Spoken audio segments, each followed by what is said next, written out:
భోజనం చేద్దు రండి.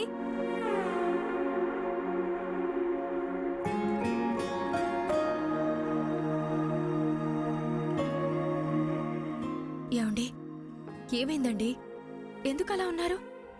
ఇంటి దగ్గర ఏమైందోనని నాకు చాలా భయంగా ఉంది సీత.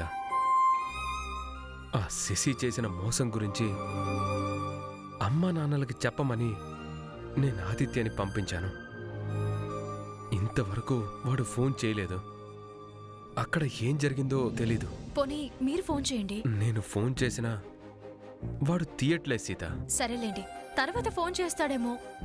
ఎక్కువగా ఆలోచించకుండా ముందు మీరు భోజనం చేయండి.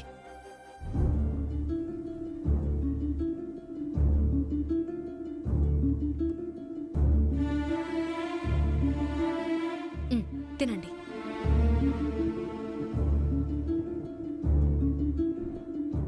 ఆ శశి ఎంత దుర్మార్గం చేసిందో చూడు సీత. అన్యాయంగా అమూల్య జీవితాన్ని నాశనం చేసింది.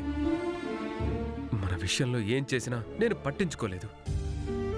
కానీ అమూల్యకి ద్రోహం చేశాక మాత్రం నేను భరించలేకపోయాను. అందుకే ఆ విషయం అమ్మా నాన్నలకి చెప్పమని ఆదిత్యని పంపించాను. దేనికైనా పాపం అనేది పండాలి కదండి. బహుశా ఆ రోజు వచ్చిందేమో. ముందు మీరు భోజనం చేయండి.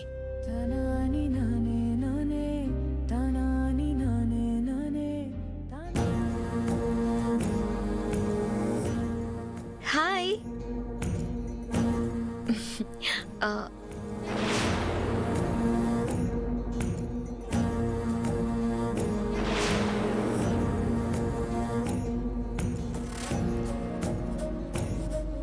ఓ, భోంచేస్తున్నారా?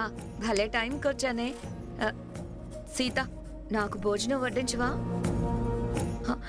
నీ చేతి వంట రుచి చూసి చాలా రోజులైంది. ప్లీజ్ వడ్డించు. సరే, నేనే వడ్డించుకుంటాను.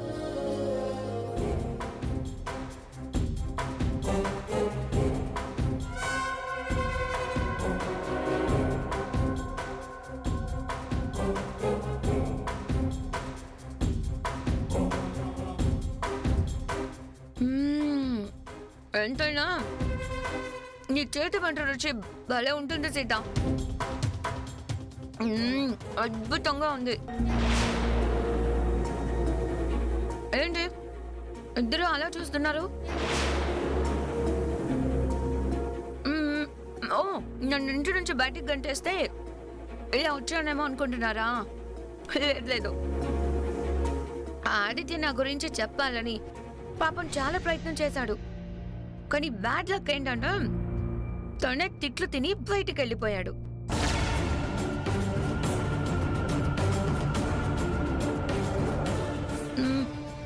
రామ్, నీ ప్లాన్ వర్కౌట్ కాలేదు. చాలా ఆలోచించి ఆదిత్యని ప్రిపేర్ చేయించి నువ్వు అక్కడికి పంపించావు. కానీ ఏం చేయలేకపోయావు. నీకు విషయం తెలుసా రామ్? ఆ ఇంట్లో నేను ఒక మహావృక్షంలాగా పాతుకుపోయాను. నన్ను కదిలించడం ఇంపాసిబుల్. నాకు ప్రొటెక్షన్ ఎవరో తెలుసా? బాలు అనుకున్నారు కదూ? కాదు,